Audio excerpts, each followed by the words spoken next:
The anger faded from Han's face as he processed his new orders from the Duke. Infiltrate the castle tonight? What is he thinking? He thought to himself as he stared across the small wooden table at the Duke of Wesselton, who was waiting for Hans's response to his orders. "Well," the Duke began to say, "do you have anything you'd like to ask me?" Without hesitating, Hans snapped at the Duke. "Are you insane? Me going into the castle is a bad idea." The Duke put his hand up to silence the barking Hans. "Mind your tone when you speak to me, boy. And yes, I thought you might say that, but I assure you that everything has been taken care of."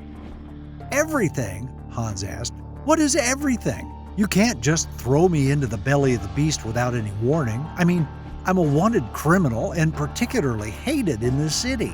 Surely anyone who sees me will recognize me for who I am. How am I supposed to sneak around like that?" "Oh, that's exactly what I can do," replied the Duke. "But lucky for you, I'm a lot smarter than you give me credit for." Hans tilted his head in confusion. "Consider it a kindness that I have a plan for you that will not only get you right where I need you to be, but there is almost no chance that you will be detected at all." The Duke looked at Hans as if he was actually expecting him to give him thanks. Hans did his best to compose himself as he sat up straight and leaned his arms onto the table. "Listen, Duke, I don't know what you think is—" Once again, the Duke's hand went up to silence Hans. "Before you say anything that you might regret, let me remind you that ever since you stepped foot onto this soil, I have owned you. If you don't do this for me, and let me be clear with this next part." The Duke stood from his seat but only grew about 3 inches in height. "Elsa will learn of your presence, and you will be tried for your crimes against the kingdom." Hans sat back in his chair, silenced by the Duke's threat. "Now, as I was saying," the Duke sat back down in his chair as he continued to talk, "I have a plan, one that involves you meeting up with an informant that I have who works in the castle." "An informant?" Hans asked. "Yes, an informant," replied the Duke. "I gathered some rather dirty information on the father of one of the chef's assistants, and as it turned out, their family was seeing some hard times." The Duke's smile seemed even more sinister now than it had before as he continued on with his plan.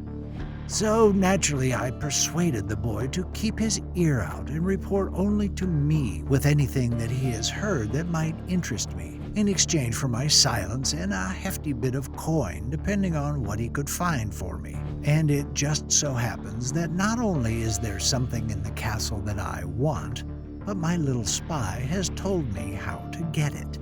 Hans knew what was about to come next. "And that's where you come in." The Duke of Wesselton gestured to Hans. Hans scoffed. "Even with an informant, how are you going to get me, of all people, past the castle's guards? And what would happen if I ran into the Ice Queen herself?" The Duke and his guards in the room could hear the sound of panic starting to show itself in Hans' voice. "I mean, surely she would have me thrown in the dungeon, or worse." Hans' eyes widened in fear as he began thinking about what would happen if he got caught. "Oh, get hold of yourself," remarked the Duke.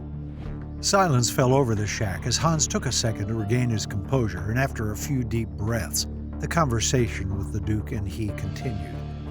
"My little helper has found out a rather sly way to get you into and around the castle without anyone having the slightest idea that you are there," explained the Duke. Hans responded by saying, "How is that even possible? Anyone who sees me, and I mean anyone, will know who I am. It's impossible." The Duke began to chuckle. "Ah, you're so naive. If you knew anything about castles and royalty, which evidently you're supposed to be, you would know that royals love their secrets and castles love to hide them. And it just so happens that my little spy has found a way for you to travel throughout a series of passageways that are hidden within the very walls of the castle." "What do you mean, passageways?" Hans asked, even more confused now than he was before. "There are secret routes that were built into the castle that are connected to different doors and rooms all throughout Elsa's castle. They were put there for the royal family to escape in the event of a siege centuries ago." The Duke began to smirk again. "And lucky for us, everyone who lives in the castle has all but forgotten about them." Hans was beginning to see that the Duke of Weselton had managed to come up with a solid plan. But something still didn't sit right with him. That's when he asked, "How am I supposed to find my way around hidden tunnels without any signals as to where I should be heading? As a matter of fact, how does your man know about these passageways if they'd been hidden for so long?" Before becoming the assistant to the chef, Arthur did many different chores around the castle. And one day, while cleaning behind one of the paintings in the main hall, he found a small piece of parchment tucked behind it. On this parchment was a map that included all of the secret ins and outs of the castle.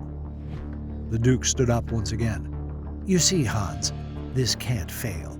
And if it does, surely it will be something that you have done, for my plan is foolproof." He paused for a moment before sitting back down. "So let me ask you, Hans, are you a fool, or can you do this?" Hans gritted his teeth at being belittled by the little man who sat across from him at the table. But after processing his response, the only thing Hans could think of to ask that wouldn't cause an argument was, "Say I do this for you, what will I be looking for anyway?" "Oh, I will say that you do this for me, as I've told you multiple times, Hans. You don't have a choice." As the Duke finished his sentence, one of his guards stepped closer to Hans in a threatening manner. "But since you ask so nicely, I'll tell you." The Duke began to explain what had been hidden within the castle that he wanted so badly to get his hands on. "You see, as I said, royals like to keep their secrets, and the old king and queen were no different. There's a chest within the castle, and thanks to our friend in the castle, I know where it is. That chest belonged to the former king and queen, and according to my sources, it contains their true intentions for Arendelle, and many more secrets." "But how will we know if there's anything of true importance in the chest? That would be impossible," Hans interrupted. "Were you not listening to me? All royal families have their secrets. All of them. There are also many personal documents belonging to the king and queen that I would like to get my hands on, including where they both came from." The Duke continued before being interrupted again. "Why on earth would you want to know that?" Hans blurted out. The Duke sighed. "Any history we can find on the parents means more knowledge that we gain about the Ice Queen herself. I want to know where these powers came from and why she has them. And while I don't know if I will find those answers there, I know that I will find something. And with that, we will have our leverage." Hans sat in silence for a moment, thinking to himself, "If I go along with this plan, there's a good chance I end up in the dungeon. But if I don't go along with it, then I will certainly end up in the dungeon, or worse," Hans thought. That's when Hans questioned the Duke as to why he didn't have his informant gather it in a chest for him and sneak it out. The Duke's only response was, "Because that's what I have you for." That was when Hans came to a realization. He's only using me because he knows that if I get caught, he can pin the blame all on me. This way, his informant stays out of trouble and can continue to feed him what he needs. He's a cunning little weasel, I'll give him that. After a moment of letting Hans think to himself, the Duke grew impatient. "Come on, boy, I need an answer. We must get moving soon, and if you aren't going to do this, I want to have you in the dungeon before it gets too late, so that I can at least enjoy a warm meal before the city goes to sleep." Hans hated the fact that he had little to no choice, but he knew that this was the situation. "Fine, let's go," Hans said begrudgingly. And it wasn't long before Hans, the Duke of Weselton, and the guards were all making their way out of the tiny room and into the wilderness. After leaving the small shack that the Duke and Hans had met in secret, it was nearly an hour walk back along the trail that had led Hans to the shack, and eventually, the group had found themselves on the outskirts of Arendelle in a position that placed them directly behind the west-facing castle walls. As they made it to the edge of the tree line up against the castle, one of the Duke's guards pointed down the way a bit to a man that was standing just along the stone wall who appeared to be looking around anxiously. "Ah, that's our man," said the Duke. Hans' eyes widened as he got a better look at the stout man who was clearly not fit to handle a cunning task such as spying. "Him? Look at him. He'll crack the second anyone asks him how his day is going," Hans thought to himself, and before he and the men walked out of the tree line to reveal themselves to the Duke's spies, Hans grabbed his attention. "Are you sure about this guy? He doesn't look like the most stable of spies to me." The Duke looked at Hans, then to his spy, and then back at Hans. "Oh, you'll be fine.